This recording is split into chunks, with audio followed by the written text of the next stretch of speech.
Shalom semuanya. Kali ini saya bersama Miss Sylvie selaku PIC pengelola sampah di Sekolah Mahanaim.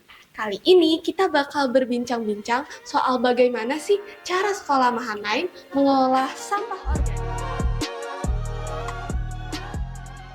Shalom Miss. Shalom. Jadi kan saya dengar-dengar nih kalau sampah organik itu diubah menjadi pupuk cair di Sekolah Mahanaim. Nah, apa saja sih jenis sampah organik yang dapat diolah menjadi pupuk cair? Oke.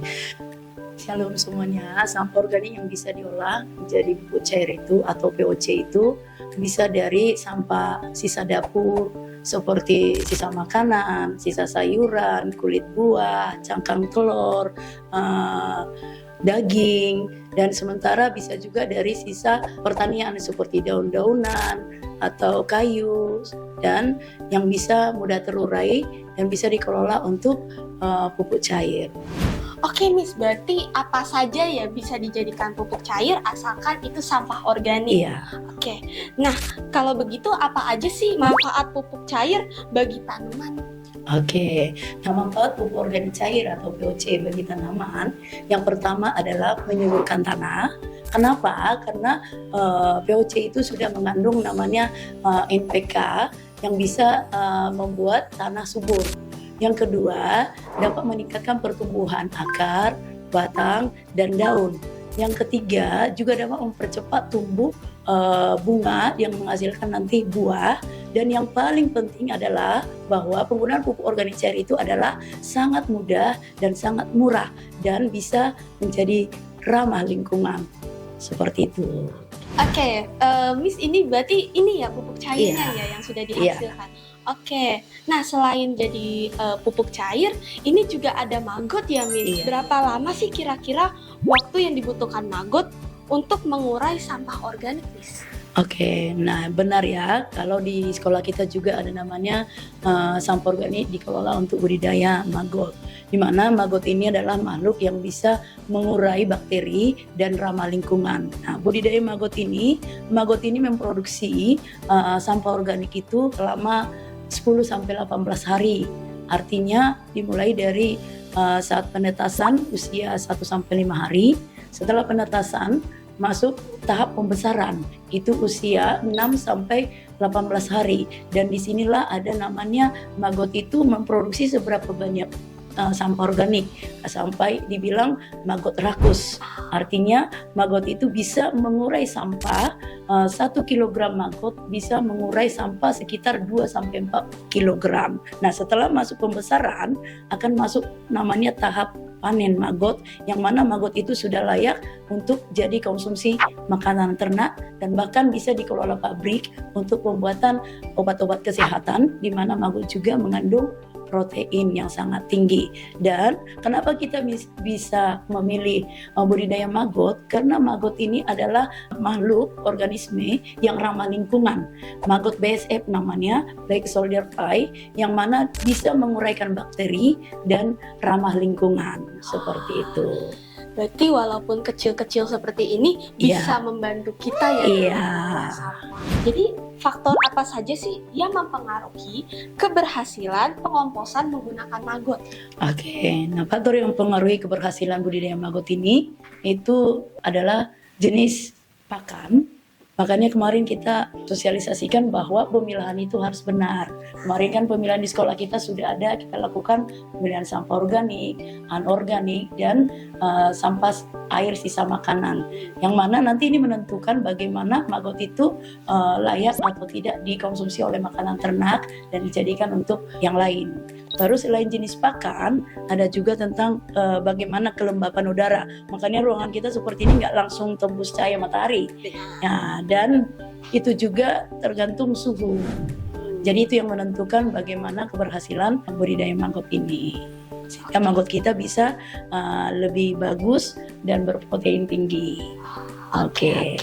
Jadi karena kita sudah ada 2 cara pengolahan sampah organik, ada yang dijadikan pupuk, ada yang dijadikan sebagai budidaya maggot. Kira-kira apa aja sih dampak pengolahan sampah organik ini untuk sekolah kita, Miss? Oke, nah pengelolaan sampah organik yang sudah berlangsung hampir jalan 4 bulan ya, ini terbukti dengan apa yang kita lihat hari ini. Salah satunya dampaknya kita lihat dari lingkungan. Mana lingkungan sekolah kita jadi lingkungan bersih, artinya tidak ada lagi sampah yang salah tempat, dan tidak ada lagi sampah yang berserakan di lapangan maupun di lokasi sekolah. Baru yang kedua, kita bisa lihat bahwa akan menumbuhkan edukasi untuk anak-anak atau menambah pengetahuan kepada anak-anak kita. Yang ketiga, dapat menumbuhkan karakter anak-anak lebih bertanggung jawab untuk disiplin tempatkan sampah pada tempatnya.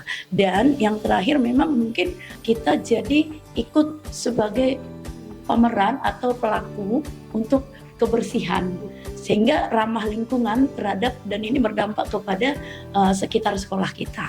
Kami dengar tuh kan anak-anak Raja Wali Sekolah Mahanaim itu membantu ya Miss dalam pengolahan sampah organik ini. Apakah Miss dapat menjelaskan bagaimana sih cara mereka membantunya? Oke, ya benar ya, anak-anak kita Raja Wali yang ada di Sekolah Mahanaim ikut terlibat dalam pengelolaan sampah organik.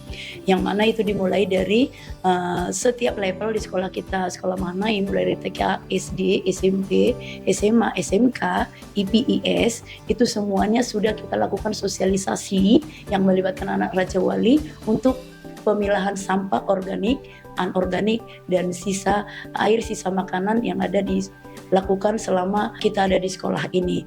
Yang mana setelah berlangsung pemilahan sampah, anak-anak kita juga terlibat di dalam pengumpulan sampah organik. Dan ini nanti akan mereka ambil di setiap lokasi dari TK, SD, SMP, SMK, IPIS, dan itu kita akan kumpulkan di tempat produksi kita.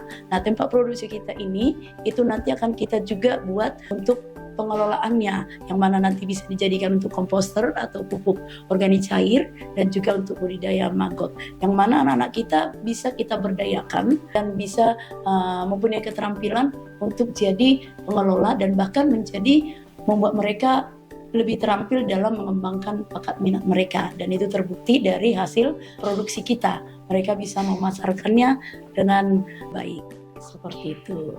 Oke Miss, pertanyaan terakhir dan tidak kalah penting juga nih Miss.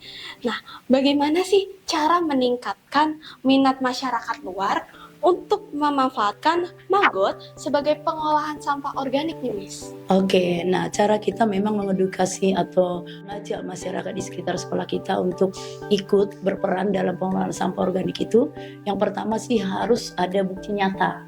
Artinya produksi kita atau pengelolaan sampah kita berhasil. Buktinya ada, kita bisa hasil produk pupuk organik cair dan budidaya maggot. Dan ini bisa mengajak atau menambah wawasan untuk para masyarakat di sekitar kita. Setelah nanti kita edukasi, baru kita lakukan pelatihan atau workshop.